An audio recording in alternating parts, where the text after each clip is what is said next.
इस कहानी में आपको मिलेगा एक लड़के की आत्मा के बारे में जो एक इत्र बनाने की फैक्ट्री में काम करता था और कैसे उसकी आत्मा एक जय नाम के लड़के के पीछे लग जाती है। अक्सर जब भी मैं अपनी स्कूल बस से स्कूल जाता था, हमारी बस बच्चों को लेकर एक पुराने जंगल के रास्ते से गुजरती थी। वैसे तो यही हमारा रोजमर्रा का रास्ता था। तब मैं बहुत छोटा था, पर मुझे आज भी याद है जब हमारी बस उस टूटे हुए रास्ते से गुजरती थी, मेरी निगाहें एक पेड़ के नीचे बनी कब्र पर पड़ती थी। मैं हमेशा उस कब्र को देखकर सोचता कि यह कब्र किसकी होगी, पर कभी जान नहीं पाता। एक दिन मुझे पता नहीं क्या सूझा, मैंने सोचा कि क्यों न मैं इस पुरानी कब्र के पास जाकर देखूं, शायद मेरी जिज्ञासा शांत हो जाए। फिर एक दिन शाम को मैं उसी रास्ते से गुजर रहा था। मैंने अपनी साइकिल को एक किनारे पर लगाया और उस कब्र के पास गया। कब्र कोई ज्यादा पुरानी नहीं थी, उसके आसपास सूखे पत्ते बिखरे हुए थे। मैंने नाम पढ़ने की कोशिश की, पर वह मटमैला होने के कारण पढ़ नहीं सका। मैं वहीं कुछ देर तक बैठा रहा। जब मैं वहां से उठकर चलने लगा तो मैंने एक अजीब से मदहोश करने वाले इत्र की खुशबू सूंघी, जो कि अजीब बात थी क्योंकि वहां पर कोई भी मौजूद नहीं था। उसी शाम को जब मैं घर लौटकर आया तो माँ ने मुझसे पूछा, तू बाहर गया था?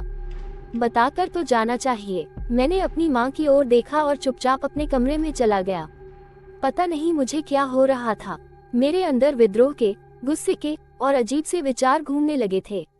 मानो मैं अपने आप से अपना काबू खोता जा रहा था। माँ ने मुझे खाने के लिए भी कहा था, पर मैंने ये कहकर मना कर दिया था, मेरा मूड नहीं है।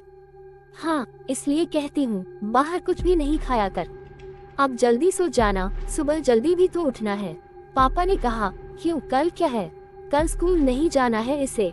आपको तो कुछ पता ही नहीं रहता है। इन्हीं सब बातों को अपने दिमाग में सोचते हुए मैंने सो जाना ही सही समझा। रात के 10 बजे होंगे। मानो मेरा शरीर बहुत भारी होने लगा। मुझे चक्कर आने लगे, जी मचलने लगा। शरीर इस तरह से हावी होने लगा मानो किसी ने मुझे जकड़ लिया हो। पूरा शरीर पसीने में भीगने लगा। आश्चर्य इस बात का था कि पंखा अपनी गति से ही चल रहा था। मैंने अपना नियंत्रण खो दिया। मैं बेकाबू सा होने लगा। मेरे अंदर इतनी भी ताकत नहीं रही कि मैं अपनी मदद के लिए घर में किसी को आवाज तक लगा पाऊं।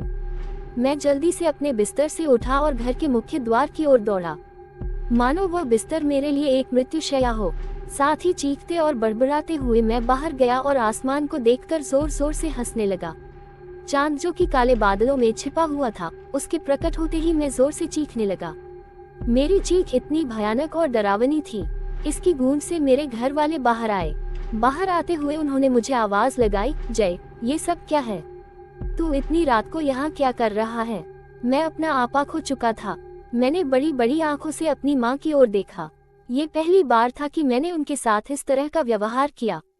जल्दी ही पिताजी बाहर आए। उन्होंने मेरी ओर देखा और पूछा, जफर, तू यहाँ क्या कर रहा है? मेरी माँ को ये सब कुछ बड़ा अजीब लग रहा था। वे किसी भी जफर नाम से परिचित नहीं थी। मैंने पिताजी की आंखों में देखा और पूछा, तू जानता है मुझे?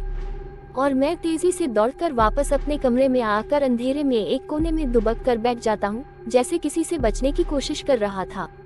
खैर, इसके बाद मैं अपने कमरे के एक कोने में सोता रहा। जब मैंने बाहर जाने के लिए अपने कमरे के दरवाजे को खोलने की कोशिश की तो पाया कि वह बाहर से बंद था।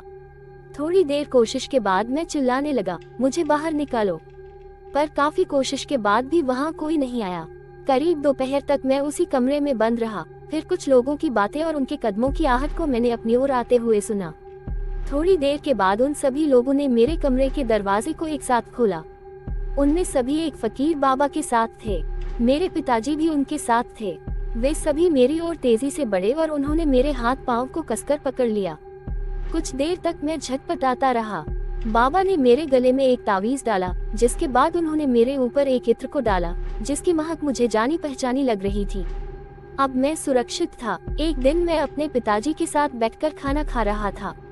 मैंने उस इत्र के बारे में पूछा, पापा, वह इत्र कौन सा था? मुझे उसकी महक जानी पहचानी लगी थी।